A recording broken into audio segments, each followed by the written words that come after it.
Então, gente, meu nome é Tamires, eu estou lá na Rede Paulo de Tarso tem 11 anos.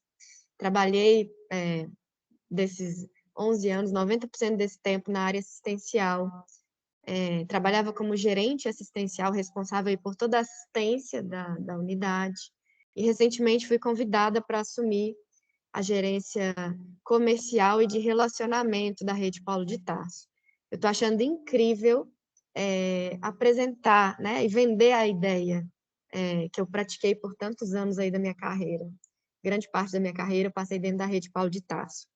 A rede está crescendo, eu não sei se vocês sabem, mas além da unidade Paulo de Tarso, que fica lá na região da Pampulha, é uma instituição híbrida, que tem 68 leitos SUS e 44 leitos de saúde suplementar. Nós estamos inaugurando agora a nossa nova unidade, a Santor, que é uma unidade 100% saúde suplementar. E por que uma nova unidade, né? Porque a demanda de leitos de transição, ela tem crescido exponencialmente, e só com a unidade Paulo de Tarso a gente não estava conseguindo atender toda a demanda da rede, né? Tanto das operadoras que a gente atende, quanto também dos hospitais aí que estão integrados ao nosso serviço. Para apresentar para vocês, antes de começar a apresentar tecnicamente sobre a jornada de um paciente dentro da unidade de transição, quero contar para vocês sobre um cliente específico, que é beneficiário da Unimed, paciente de 33 anos, que foi atropelado, era totalmente ativo, independente, possuía 2 filhos, casado, enfim, tinha um grande cuidado com a saúde, com a autoimagem. Ele teve uma lesão politrauma, uma lesão muito grave, foi para um hospital de alta complexidade em Belo Horizonte, ficou por um longo período em CTI, depois em unidade de internação, e findou a sua jornada no hospital de alta complexidade. O hospital de alta complexidade já não tinha mais o que fazer por ele. Ele salvou a vida dele, né? E como que ele estava nesse momento em que ele findou a jornada dele na alta complexidade? Acamado, traqueostomizado, alimentando por via alternativa, sem nenhuma mobilidade, sem nenhuma participação nas atividades de vida diária, extremamente sarcopênico. E aí, nessa hora, o hospital de alta complexidade ele se depara com a seguinte situação: como que eu vou levar esse paciente para casa, né? Ele tem duas opções. Se ele não tiver uma unidade de transição enquanto parceira, ou esse paciente fica um longo período no hospital de alta complexidade, ou ele vai por uma internação domiciliar, né? A internação domiciliar é muito importante dentro da nossa cadeia de saúde, muitas vezes é extremamente necessária, mas ela não tem um foco de recuperação, né? É um cuidado contínuo e permanente. Esse paciente esse ciclista, não vou mencionar o nome, eu tirei as imagens aqui da internet, beneficiário da Unimed BH, é um poliesportista, né? Que quando chegou para a gente, tinha um grande problema com a autoimagem, né? Não queria ver os filhos, estava extremamente deprimido, cansado, exausto, a família cansada, a família precisou se reorganizar. E aí, quando a gente recebe um paciente, a gente foca muito na questão clínica, né? Mas existe também um contexto psicossocial que faz parte dessa jornada. Uma família cansada, em luto, um paciente em luto, porque, embora ele esteja vivo, ele sofreu perdas que são importantes, né? Autonomia, mobilidade. Uma família que precisou se reorganizar do ponto de vista financeiro, do ponto de vista logístico, uma família e um paciente extremamente fragilizados. Então, é essa demanda que nós recebemos na unidade de transição. E assim como esse paciente, né, demandas como essa, que antes eram mais comuns em pacientes jovens, né, devido ao trauma, enfim, cada vez se tornam mais comuns devido à transição epidemiológica e demográfica que a gente está vivenciando. A população idosa está crescendo, os portadores de doenças crônicas estão se tornando cada vez mais frequentes dentro das nossas unidades, né? Infelizmente, a gente viveu aí uma evolução tecnológica incrível, uma evolução científica magnífica, mas o modelo de saúde não evoluiu. Ele ainda continua centrado no hospital de alta complexidade, que não é vocacionado para o atendimento contínuo a pacientes que possuem condições crônicas. Isso gera um tanto de problema. Eu ocupo leito de alta complexidade de forma desnecessária, isso gera custo, isso gera evento adverso, porque o paciente pode ficar exposto a iatrogenias, né? E a gente precisa evoluir, e dentro dessa problemática, né? Uma unidade de transição de cuidados, ela se apresenta como um grande parceiro, um grande aliado e uma grande solução. Então, esse era o antigo fluxo, né? Casa-hospital, hospital-casa. Esse fluxo funciona bem para demandas agudas, mas não funciona para pacientes que possuem condições crônicas, que necessitam de cuidados mais especializados antes do retorno ao domicílio. Para esses pacientes, a unidade de transição ela serve como uma ponte que liga o hospital de alta complexidade até a casa do paciente. E o que eu quero fazer aqui com vocês hoje é mostrar como que essa ponte funciona. Só repassando rapidinho alguns conceitos, porque às vezes eles se confundem. A Rede Paulo de Tarso no mercado tem 49 anos, nós somos pioneiros nesse modelo e fomos a primeira instituição reconhecida pelo Ministério da Saúde enquanto especialista em cuidados de transição.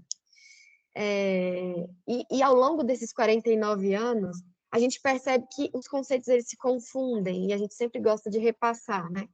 Cuidados de transição são cuidados que acontecem em todos os lugares, em todas as instituições de saúde, desde unidades básicas a unidades de alta complexidade.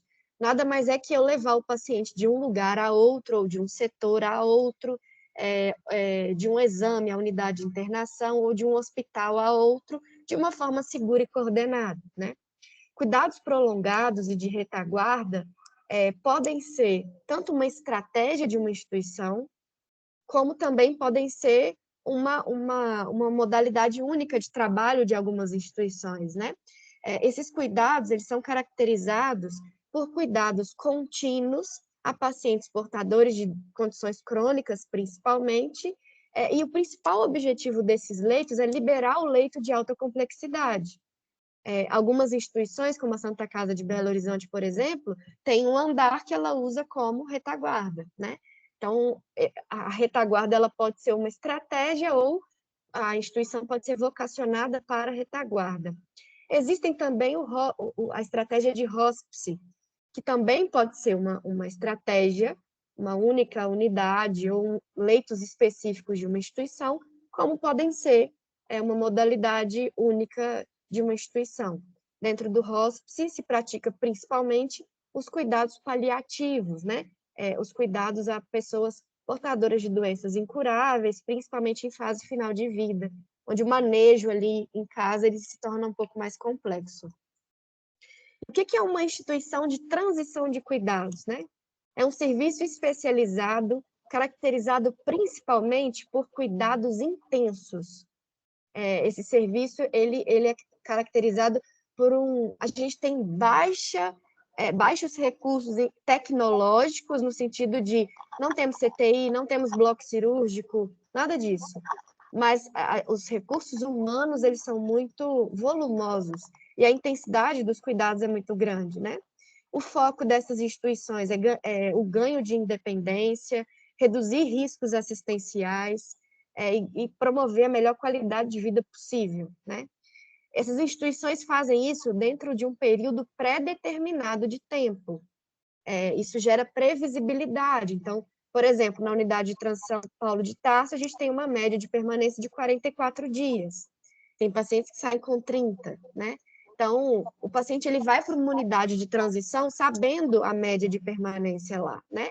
E, como consequência, essas instituições elas geram uma grande economicidade para o sistema. Instituições de transição de cuidados podem ter como estratégia leitos de retaguarda e leitos direcionados e vocacionados para os cuidados paliativos, que é o nosso caso, tá? Então, já contei um pouquinho sobre nós, né? Nossos 49 anos de estrada. A gente, esse ano, está muito feliz com a abertura da nossa nova unidade, que representa um marco aí e a realização de um grande sonho aí do time do Paulo de Tarso. E essa imagem mostra para vocês o papel da rede Paulo de Tarso na jornada do paciente, né? Em rosa está o paciente que possui uma condição que impede o hospital e a operadora de levá-lo do hospital direto para casa. É um paciente que alimenta por sonda, está acamado, possui lesões, a família não consegue cuidar dele ainda. Enfim, é um paciente que não é possível levá-lo do hospital de alta complexidade direto para casa. E como que a Rede Paulo de Tarso, ela apoia nessa jornada? A gente apoia por meio desses 3 blocos de cor roxa, que representam os 3 momentos da nossa atuação. A primeira equipe que atua na Rede Paulo de Tarso é a equipe de cuidados continuados integrados. Essa equipe, ela começa o seu trabalho antes mesmo do paciente chegar à clínica de transição. Eu vou explicar um pouquinho isso melhor para vocês. O bloco do meio é a equipe assistencial, que cuida do paciente durante a jornada dele, durante a internação na Rede Paulo de Tarso. E temos o programa Amparo, que é uma outra equipe que cuida do paciente por meio de teleconsultas, depois que esse paciente já foi para casa, né? E esse apoio, esse suporte, esse amparo, ele dura aí por um período determinado e é necessário para que o paciente consiga se adaptar, enfim. Eu vou estar explicando melhor o trabalho de cada uma dessas equipes. Então, primeiro, o trabalho do time de cuidados continuados integrados. Durante esses 49 anos de estrada, nós fizemos grandes parcerias e hoje estamos integrados com toda a rede privada de alta complexidade de Belo Horizonte, né? Nossa equipe está literalmente dentro desses hospitais gerais. Essa equipe atua mediante acionamento da operadora, né? E qual que é o papel dessa equipe? Fazer a regulação presencial do caso. Então, uma vez que a operadora nos aciona, hoje a gente atende 29 operadoras. A gente vai lá, conhece o paciente pessoalmente e faz uma regulação presencial do caso. Pacientes crônicos, portadores de múltiplas comorbidades, né? É muito difícil se regular por telefone, por um relatório, porque, primeiro, a gente não tem CTI, a gente não tem bloco, não temos exames de alta complexidade, né? É preciso ter uma assertividade clínica muito grande para se conduzir essa transferência. E um segundo ponto é que existem muitas particularidades psicossociais que não vêm descritas no relatório médico para a gente. E porque não tem que vir mesmo, né? O relatório ele é clínico. E aí, voltando, vou contar para vocês um caso de um paciente que nós regulamos presencialmente, que mexeu muito com a nossa equipe. Era um paciente que ele sofreu um politrauma devido a um espancamento e ele estava internado para cuidados paliativos, fomos regular o caso. A nossa equipe regulou, viu que o relatório estava de acordo, avaliou o paciente, deu ali o parecer de elegibilidade. Partimos, então, para o acolhimento da família, né? A gente acolhe a família e apresenta para a família o que é uma instituição de transição de cuidados, qual que é o nosso papel, qual que é a linha de cuidados que o paciente será inserido, qual que é o tempo médio de permanência em nossa unidade, enfim. Essa apresentação ela é customizada por linha de cuidados. E aí, quando a gente foi acolher essa família e apresentar a nossa proposta, a gente soube que a mãe desse paciente, quando soube do prognóstico neurológico dele, tentou autoextermínio, estava internada no CTI, no andar acima de onde o filho estava. Essa paciente estaria recebendo alta e seria quem visitaria o paciente enquanto ele estivesse na unidade de transição.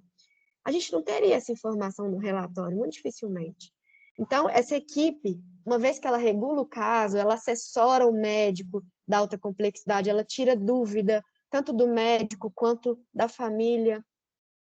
Essa equipe tem também o papel de chegar na unidade de transição e fazer a passagem do caso. Essa passagem é feita por um médico assistente que vai assumir o caso e para toda a equipe dele, físio, fono, TO, nutri, psicólogo, assistente social. E aí, nesse momento, a gente passa as particularidades clínicas, alergias a medicamentos, tentativas de desmame e de ventilação mecânica que não foram bem sucedidas, por exemplo, né? Como também particularidades psicossociais, necessidades de uma atenção maior a alguns familiares em específico. E não, essas situações não são raras, né, gente, de acontecer. Então, essa equipe tem como função fazer a transição do cuidado entre a alta complexidade e a unidade de transição, de forma coordenada, segura e confortável, né? A gente também quer proporcionar uma boa experiência para o cliente, uma vez o ambiente estando preparado para recebê-lo, essa trajetória ela se torna mais amena, né? Aqui é um case de um estudo que nós fizemos junto com a Unimed BH. A Unimed ela tem uma equipe grande de analistas, né, de DISOSP, e é um grande diferencial dessa operadora. E esses analistas eles também fazem esse trabalho de coordenação. Hoje em dia a gente trabalha muito juntos, né? Em uma amostra de 4 anos, nós internamos aí quase 1.700 pacientes pós-AVC. Desses 1.700 pacientes, 74% internaram com o trabalho dessa equipe de coordenação de cuidados, e 26% internaram sem a coordenação de cuidados. Aqui só mostrando o que veio da rede própria Unimed, o que veio da rede credenciada, e esses foram os resultados. Então, a gente analisou os seguintes indicadores: média de permanência no hospital de alta complexidade, desmame de dispositivos, ganho de funcionalidade, média de permanência na unidade de transição e taxa de reinternação. Todos esses indicadores tiveram o resultado infinitamente melhor quando a equipe de cuidados coordenados ela atuou nessa navegação e nessa transição entre a alta complexidade e a unidade de transição. Só o tempo de permanência na alta complexidade, para vocês terem uma ideia, no caso do AVC, a gente conseguiu reduzir de 11 dias, de 34 dias para 11 dias, né? Ganho de funcionalidade foi de 99% quando ocorreu a atuação desse time, em comparação a 75% de ganho para os pacientes que foram sem essa coordenação de cuidados. E por que isso, gente? Por um simples motivo. A gente consegue aproveitar melhor a janela terapêutica. Hoje, a Rede Paulo de Tarso, ela trabalha dentro de linhas de cuidados muito maduras e muito bem estabelecidas. Um exemplo é a linha de cuidados pós-AVC, temos várias outras. Linha de cuidados pós-UTI, que trata ali a tetraparesia do doente crítico, né? Temos a linha neurofuncional, tem várias linhas de reabilitação, todas elas dentro dos CIDs, né, que estão atrelados à elegibilidade para essa linha, todas elas visam identificar a janela terapêutica e iniciar o processo de reabilitação o mais precocemente possível. Quanto antes eu inicio o processo de reabilitação físico-funcional, melhor vai ser o desfecho clínico. Existem inúmeros estudos científicos que mostram isso para a gente. E aqui é uma simulação do quanto que a gente consegue gerar de economicidade. Ocorreu aí 338 casos que foram passados para a gente de forma não coordenada. Uma amostragem de 338 pacientes. Por meio do custo que a gente consegue reduzir na internação, no tempo de permanência na alta complexidade, e pelo custo que a gente consegue reduzir pelo tempo de permanência na própria unidade de transição, somado ao custo que a gente consegue reduzir com as reinternações evitáveis, a gente conseguiu gerar uma economia estimada de 21 milhões de reais em 4 anos. Isso, claro que a gente está falando aqui essencialmente de saúde, de segurança, de eficácia clínica, né? Mas isso também tem um resultado muito importante e essencial para a nossa sustentabilidade, que é a questão da economicidade, né? A questão financeira. Aqui eu quero apresentar para vocês o trabalho do segundo time. É o time que cuida da equipe, que cuida do paciente enquanto ele está internado com a gente na unidade de transição. É a nossa equipe que transforma vidas. Temos uma equipe transdisciplinar completa de profissionais médicos e não médicos, todos especialistas, muito experientes, profissionais renomados e muito bem integrados. É uma equipe transdisciplinar que atua dentro de protocolos aí que foram implantados e foram amadurecendo ao longo desses 49 anos, né? A rede ela é sustentada por dois pilares que têm igual importância. Um sem o outro, ele se torna insustentável e insuficiente. O primeiro deles é o pilar assistencial, por meio dele a gente cuida, a gente presta os cuidados dentro das nossas 3 linhas de cuidado, que eu vou apresentar para vocês. E o segundo pilar é o pilar educacional. Por meio desse pilar, a gente capacita o paciente e a família para a continuidade de todos os cuidados que vão ser necessários ao paciente após a alta. A gente faz essa capacitação da família, dos cuidadores, por meio de 2 momentos. Todos os clientes que internam com a gente, lá na unidade de transição, antes mesmo de chegarem lá, a gente avisa. Vocês vão passar por um intenso processo de educação em saúde. É preferível que esteja acompanhando o paciente durante a internação no Paulo de Tarso, as mesmas pessoas que forem cuidar do paciente em casa, né? Durante a primeira semana de internação do paciente, a família, os cuidadores passam por uma semana de aula teórica, em sala de aula, a gente chama de oficina.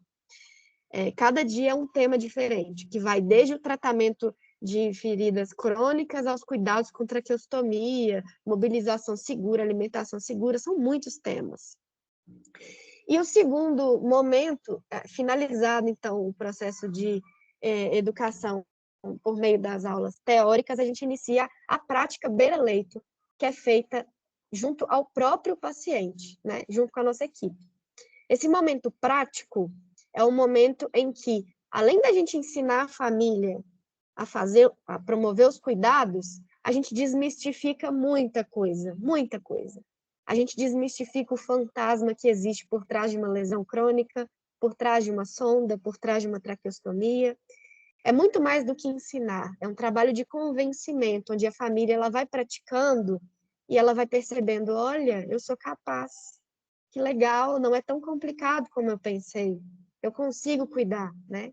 E durante todo o processo de internação, e até antes mesmo da internação acontecer, a nossa cultura ela é enraizada e o paciente ele passa a fazer parte dessa cultura de que o melhor lugar para o paciente nunca vai deixar de ser a casa dele. A casa é o melhor lugar do mundo. E a gente mesmo é prova viva disso. A gente pode viajar, tá no melhor hotel do mundo, né? Que o melhor lugar vai ser sempre a nossa casa, o nosso banheiro, a nossa cama. Eu, particularmente, tenho paixão pelo meu travesseiro. Enfim, a casa da gente é o melhor lugar, né? As pessoas que a gente ama, a nossa família. E é isso que a gente tenta mostrar para a família durante toda essa jornada, né? Nessa prática, então, nesse treinamento prático, primeiro a gente mostra como que faz, por exemplo, o curativo. A equipe de estomaterapia faz o curativo, mostra explicando. Num segundo momento, a família participa com a gente, né? Participa junto. E aí, por volta do 30º dia, a família já está fazendo o curativo ali de forma assistida. E aí, gente, eu estou falando aqui de uma instituição híbrida que atende pacientes do SUS e da saúde suplementar. Os mesmos protocolos que são aplicados a pacientes da saúde suplementar também são aplicados a pacientes do SUS. Na saúde suplementar, vocês ainda, né, a Unimed, por exemplo, ainda tem o recurso do home care, que é a internação domiciliar. No SUS a gente não tem essa estratégia, essa alternativa, né? Então, capacitar a família e provar para ela que ela é capaz é de fato muito importante aí para esses pacientes quando eles estiverem em casa. Essas são nossas 3 linhas de cuidado. A linha de reabilitação é o nosso primeiro grande sonho para todo paciente que a gente recebe. O foco dessa linha é o ganho físico-funcional e o desmame de dispositivos. Quando não é possível, a gente pensa na linha de cuidados crônicos ou linha de transição de cuidados. Nessa segunda linha, o nosso foco é adaptar o paciente e a família a complicações e sequelas que são irreversíveis. E aí, eu falo aqui de pacientes que têm uma lesão por pressão, grau 4, eu não vou conseguir fechar ela em 40 dias, a família vai ter que aprender, o cuidador vai precisar aprender a fazer esse curativo, né? Eu estou falando de um paciente traqueostomizado que tem um CA de laringe ou uma traqueomalácia, e ele não vai conseguir ser decanulado, por exemplo, e aí as ações de educação em saúde entram de forma muito forte nessa linha de cuidados. Temos também a linha de cuidados paliativos, né? Temos essa linha e a gente tem um orgulho muito grande dela. Pacientes em cuidados paliativos nem sempre vêm para a gente em fase final de vida, gente. E essas linhas de cuidado, elas não acontecem de uma forma engessada. Os protocolos da linha de reabilitação, muitas vezes, são aplicáveis a pacientes em cuidados paliativos. Eu já tive pacientes que internaram para a gente em cuidados paliativos, fazendo quimioterapia paliativa, né? Que internaram acamados, alimentando por sonda, e saíram alimentando por via oral, andando, agradecendo, e vai viver com qualidade de vida aí, né, o resto da sua vida. E também, mas a demanda majoritária dos leitos, né, da rede Paulo de Tarso, ela está mais centralizada aquele paciente em fase final de vida, né, para aqueles momentos finais em que o manejo em domicílio ele se torna mais complicado, mais complexo, e aí o nosso foco é a identificação e manejo de sintomas e a promoção da maior qualidade de vida e conforto possíveis, tanto para o paciente quanto para a família. Essas são as demandas terapêuticas que a gente atende dentro da unidade de transição, são as sublinhas de cuidado que eu falei com vocês, e existem protocolos específicos para cada uma delas. Então, dentro da linha de reabilitação, temos o protocolo de reabilitação intensiva pós-AVC, pós-UTI, pós-Covid, que foi o mais novo protocolo que a gente implantou, esclerose múltipla, Guillain-Barré, reabilitação depois de cirurgias ortopédicas, traumas, desmame de dispositivos, enfim. Dentro da linha de cuidados crônicos, a gente atende diversas demandas de doenças degenerativas, como Parkinson, Alzheimer, esclerose múltipla, demências, né? Pacientes que possuem feridas crônicas, que não têm o potencial de ganho físico funcional, né, em si, mas que necessitam aí de uma adaptação, às vezes medicamentosa, de uma capacitação e adaptação da família antes do retorno para o domicílio. E temos também a linha de cuidados paliativos, onde a gente atende todos os pacientes que possuem doenças incuráveis, sem prognóstico de cura, né? Nosso foco é o manejo de sintomas e promoção de qualidade de vida. Lá na rede Paulo de Tarso, a gente tenta se parecer o mínimo possível com o hospital. Não que o hospital seja ruim, mas, como eu disse a vocês, a nossa estratégia é convencer o paciente de que a casa é o melhor lugar para ele, né? A casa dele é o melhor lugar do mundo. E para isso a gente usa de várias estratégias, né? Inclusive várias oficinas que têm um caráter terapêutico, mas que também humanizam muito o cuidado. A gente tem cinema, oficina de atividades manuais, oficina da beleza, oficina de jogos, sol e música, piquenique, arte-terapia, roda de conversa. Essa roda de conversa é muito legal. A gente coloca pacientes e acompanhantes que foram acometidos pelos mesmos problemas, exemplo, Guillain-Barré, está sendo muito comum, né? Para conversar a respeito dos desafios, isso tudo monitorado por uma equipe de psicologia, né? Enfim, são oficinas muito legais. E a gente tem lá na rede a filosofia de que a gente, para se parecer o mínimo possível com o hospital geral, a gente tem que ser muito flexível em relação à regra. E a gente é muito flexível. A gente não só permite, como incentiva visita de criança, visita de pet, reuniões e festividades familiares. Fizemos um casamento lá há uns 2 anos atrás, um casamento de verdade, de um paciente que internou com a gente pós-Covid, e ele estava muito triste, deprimido, porque o casamento dele seria naquela data, e ele pensou que ele não casaria, e ele casou com a esposa vestida de noiva, foi lindo. A gente fez do nosso salão de reabilitação, do nosso ginásio, né, de fato, um ambiente de cerimônia, ficou lindo demais. Aqui um pouquinho do que a gente traz de infraestrutura, tecnologia e inovação, que agregam muito aos nossos resultados. Eu já aproveito para apresentar para vocês a estrutura da Santo. Tudo que eu estou apresentando aqui, nós temos na unidade Pampulha, na unidade Paulo de Tarso, só que na Santo a gente leva com uma robustez em nível de hotelaria, né, de beleza, enfim. Esse é o nosso centro de reabilitação, então contamos com equipamentos aí de última tecnologia, né, tecnologias de última geração para reabilitação, inclusive alguns equipamentos de pilates fazem parte da nossa estratégia, jardim sensorial, hortoterapia, Lá teremos o nosso salão de reabilitação, o nosso ginásio, tem quase 300 metros quadrados, né, de área para reabilitação, e as nossas áreas ao ar livre, quase 3.000 metros quadrados, para terapias ao ar livre mesmo, com uma vista maravilhosa para toda a cidade ali de Belo Horizonte.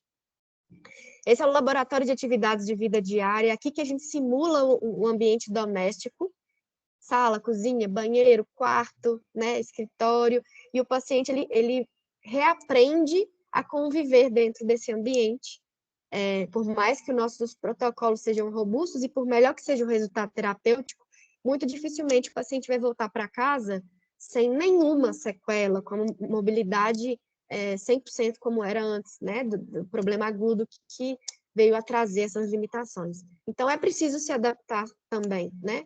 A adaptação, ela faz parte. E é nesse momento que eles conseguem se readaptar, conseguem se antever em relação a dificuldades que poderão ter, né, em casa, é bem gratificante, às vezes saem umas receitas bem legais, os nossos pacientes, né, que vão para a cozinha.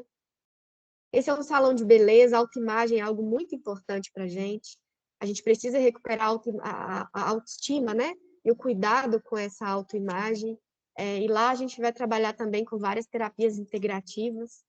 Esses são os espaços de convivência. Como eu disse para vocês, a família ela é muito bem-vinda, os amigos, né, na rede de Paulo de Tarso.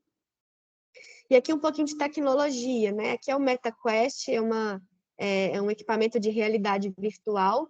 Existem várias evidências em literatura que hoje esse equipamento agrega muito no processo de estímulo sensorial, motor e na reabilitação em si. É uma tecnologia que a gente utiliza. Temos também várias práticas integrativas, a terapia assistida por animais, temos várias equipes, cães terapeutas, né, que participam ativamente do processo de reabilitação dos pacientes, e também da humanização, né, daqueles cuidados ali, por exemplo, em cuidados paliativos. Temos cineterapia, musicoterapia, para estímulo sensorial, a realidade virtual que eu já mostrei para vocês. Trabalhamos com o ReCare, não sei se vocês já ouviram falar, é a última tecnologia em termos de eletroestimulação. É um equipamento que tem 12 derivações e um equipamento inteligente. E a gente trabalha ele associado à cinesioterapia. Então, enquanto o paciente está fazendo o exercício, ele está recebendo estímulos ali elétricos, né, dos músculos que a gente precisa reabilitar. E é uma eletroestimulação inteligente, por quê? Ela estimula na medida que o músculo precisa. Quanto menos ele precisa, menor ela é. Menor vai ser a intensidade da sua entrada, né? Isso faz com que a gente estimule, em termos de eletroestimulação, no ponto certo, a quantidade certa. E na Santo, teremos também a hiperbárica como coadjuvante, aí, principalmente para o tratamento de feridas crônicas. A gente trabalha hoje com uma equipe de neurologia dedicada para a toxina botulínica. Às vezes é necessário, quando é preciso tratar a espasticidade, né? Antes do processo de reabilitação em si. Se a gente não trata a espasticidade, a gente não consegue entrar no caso e, de fato, reabilitar o paciente. A toxina é uma grande aliada aí. Temos um scan venoso. Os pacientes que vêm da alta complexidade, eles vêm com a rede venosa bem usada, né? Já bem... além dela ser frágil, porque 70% dos nossos pacientes são idosos, ela vem já sendo muito utilizada, né? E aí torna a punção dolorosa, sofrida, e esse equipamento, ele facilita muito e traz muito conforto também para o nosso paciente. E o Sara Plus é o que tem hoje de mais moderno para a gente mobilizar o paciente para treinar ortostatismo, que é ficar de pé, e a marcha, que é andar, né? É um equipamento que dá para a nossa equipe toda a segurança para esse treinamento. E aqui, por último, o programa Amparo é a extensão do nosso cuidado até a casa do paciente, depois que ele já foi para casa. Eu vou apresentar o primeiro serviço do programa Amparo. Esse programa, ele consiste em 5 serviços. O primeiro deles é gratuito e funciona para 100% dos pacientes que saem de alta da rede Paulo de Tarso. Esses pacientes, eles recebem teleconsultas periódicas de um profissional enfermeiro, que tem como objetivo saber como o paciente está, entender se ele está tendo alguma dificuldade em casa, se a família conseguiu comprar os medicamentos, se tem dúvida em relação ao relatório. Nessa hora, às vezes, aparecem algumas demandas que a família esqueceu de pedir para a gente enquanto estava internada. Enfim, a gente consegue acompanhar à distância, mas por meio de teleconsultas, como que está essa adaptação do paciente em casa. E quando a gente percebe que alguma coisa está dando errado, a gente faz um contato ali imediato com a operadora. Além desse serviço, né, que faz parte aí da jornada de todos os pacientes, eu queria apresentar para vocês também o programa Ampara, um programa de prevenção secundária que a gente está oferecendo para todas as operadoras enquanto uma solução para gestão e monitoramento de pacientes portadores de condições crônicas que estão em casa.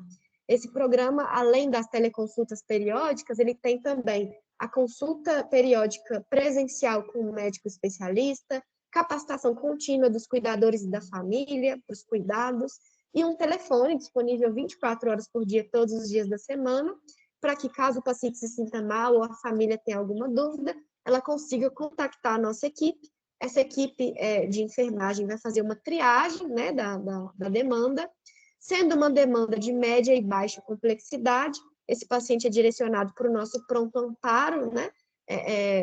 Esse pronto amparo vai ser inaugurado na Santor, e ele vai atender demandas de baixa e média complexidade. Por exemplo, é uma ferida que está sangrando, é um paciente que está sentindo dor, é uma febre que começou, enfim, uma demanda que não precisa de um PA, não precisa de uma alta complexidade, né? Porém, caso seja uma demanda de maior complexidade, uma perda súbita de consciência, por exemplo, né, de um paciente que está aí em suporte invasivo, a gente vai encaminhar para alta complexidade de acordo com o que for direcionado e o que está sendo direcionado por cada operadora. E o que a gente consegue gerar de valor em saúde? Esses indicadores, eles são indicadores que estão estampados por todos os cantos da rede Paulo de Tarso, todos os olhares estão voltados para ele, né? Para esses indicadores, esses são os resultados do último ano, de 2023. Vou contar um pouquinho desse resultado para vocês. A cada 10 pacientes que internam para reabilitação na rede Paulo de Tarso, em uso de ventilação mecânica, 8 vão para casa sem a necessidade da VM. Cada 10 pacientes que internam uso de oxigênio suplementar, 9,6 vão para casa, 10 pacientes praticamente vão para casa sem a necessidade do oxigênio suplementar. A cada 10 pacientes que internam com a gente alimentando por via alimentar alternativa, que internam para os processos de reabilitação, 8 vão para casa alimentando por via oral, né? O nosso índice de sucesso no ganho de função motora está em 96%. O que é ganho de função motora? É o controle de tronco, controle cervical, sentar, ficar de pé e andar, né? E o ganho de funcionalidade, que é a participação nas atividades de vida diária, em 72%. E o nosso índice de reinternação está em 1%, né? Desculpa, nosso índice de reinternação, me perdi aqui, peraí. Está em 1%, isso mesmo. Reinternação em até 29 dias após a alta. Essa reinternação a gente consegue monitorar por meio do programa Amparo, por meio das teleconsultas. E a reinternação, gente, ela nunca acontece na rede Paulo de Tarso, porque nós não temos pronto atendimento. É sempre na rede de alta complexidade. Então, o paciente procurou por um PA ou precisou internar, a gente vai saber, vai notificar a comissão de segurança do paciente e a gente vai monitorar esse indicador. A incidência de internação social também está em 1%, embora 79% dos pacientes que a gente recebe tenham risco social de acordo com a escala de Gijón, que é uma escala que o serviço social aplica para identificar o risco social dos pacientes. E aqui estão contemplados pacientes da saúde suplementar e do SUS. Esse é um case que a gente apresentou num evento na semana passada, da economicidade que a gente conseguiu gerar para uma operadora em 12 meses, com a redução do tempo de permanência do paciente na alta complexidade e redução do índice de reinternação. Foi R$1.300.000 de economicidade. E voltando naquele paciente que eu contei para vocês no início dessa apresentação, ele foi para casa bem, está de novo no ambiente domiciliar, junto com a esposa, os filhos, os pais, os amigos, e foi para casa sem traqueostomia, alimentando por via oral, saiu andando e participando ativamente das atividades de vida diária. Inclusive, a gente fez uma forma na reabilitação dele, onde, por meio da realidade virtual, né, a gente conseguiu simular a reabilitação, ele pedalando, né, enquanto processo aí de reabilitação. Essas são todas as operadoras que a gente atende atualmente. A Unimed é a nossa maior parceira, né, de longa data, a primeira operadora credenciada da rede Paulo de Tarso. Essas são as referências bibliográficas. E é isso, gente. Muito obrigada. Acho que 40 minutos em ponto. Deu certinho. Obrigada pela oportunidade mais uma vez. Queria abrir para perguntas e me colocar à disposição de vocês. Obrigado, Tamires. Sensacional sua apresentação, viu? Muito enriquecedora, muito boa mesmo. Eu sou, lógico, eu sou médico, né? Eu estou na gestão de operadora, gestão da federação aqui, mas eu não consigo abandonar a assistência. Eu ainda trabalho ainda na assistência, gosto, sou apaixonado pela assistência e esses assuntos assim me empolgam muito, sabe? Porque esse cuidado integrado, longitudinal do paciente é a única solução que existe para esse tipo de paciente. Não tem nenhuma tecnologia, não tem nada que possa ser implantado que substitua o cuidado longitudinal, sequencial, multidisciplinar, para que haja algum ganho funcional desses pacientes, né? E essa apresentação sua, Tamires, pelo menos para nós, ela é um sonho de consumo, sabe? Porque a gente tem muita dificuldade no sistema Unimed, principalmente no interior, de fazer essa transição, porque nós médicos, e tradicionalmente, com exceção de algumas ilhas de excelência, como é o seu serviço, a gente não está habituado, não está treinado e não tem a cultura da transição, a cultura da reabilitação desses pacientes. A gente é excelente, muito bom em não deixar o paciente morrer, em fazer o atendimento ali de alta complexidade e fazer com que o paciente sobreviva. Mas reinseri-lo numa condição de dignidade maior, nós realmente não temos essa expertise. Precisamos muito. A gente, como eu disse, principalmente, a gente tem muito hospital próprio no interior, a gente não consegue fazer essa transição. A gente tem vários exemplos aí de pacientes que viram residentes do hospital, 1 ano e meio de internação, 6 meses, 1 ano, etc., e que a gente não consegue realmente. Por quê? Porque a gente não tem uma rede de apoio, a gente não tem essa sequencialidade na assistência, e a gente acaba... E a gente tem também mesmo se a gente quiser fazer isso, a gente tem que fazer de uma maneira muito estruturada, tem que ser muito bem pensado, porque existe uma resistência por parte, inclusive, da família, quando você está num hospital que ele acha que é de altíssima, de alta resolutividade e de alta complexidade, você oferece para ele a possibilidade de passar para em que, teoricamente, é de menor complexidade, ele acha que está tendo perda, quando, na verdade, vai ter um ganho absurdo de qualidade, de tudo. E a gente, então... E eu queria me convidar para conhecer seu serviço, viu, Tamires? Você vai ser muito bem-vindo. Todos vocês serão muito bem-vindos. Nós vamos entrar em contato com você e agendar oportunamente dentro da sua possibilidade aí, viu, Tamires? Claro. Eu gostaria muito mesmo de conhecer esse serviço seu. A gente está aberto para perguntas aí, eu acho que todo mundo tem alguma dúvida, alguma contribuição a dar aí. Queria deixar aberto aí para quem quiser fazer alguma consideração ou pergunta. É esse o momento. Vamos lá, Mariana. Olá, pessoal, bom dia. Tamires, estou encantada com essa apresentação, muito obrigada.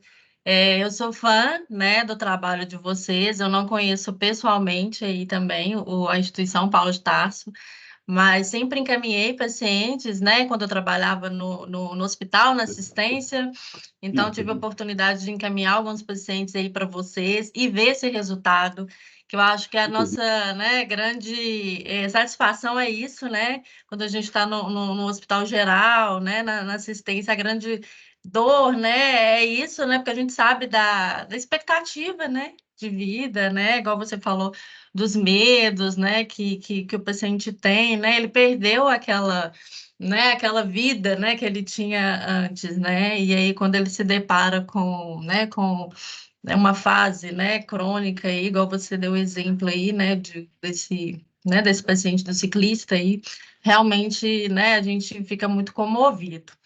E aí, né, igual o doutor Alan falou, né, bem falou, a nossa grande dor é essa mesmo, principalmente a gente que acompanha as Unimedes aí do interior, é não ter né, um espaço, né, uma transição de cuidado como essa.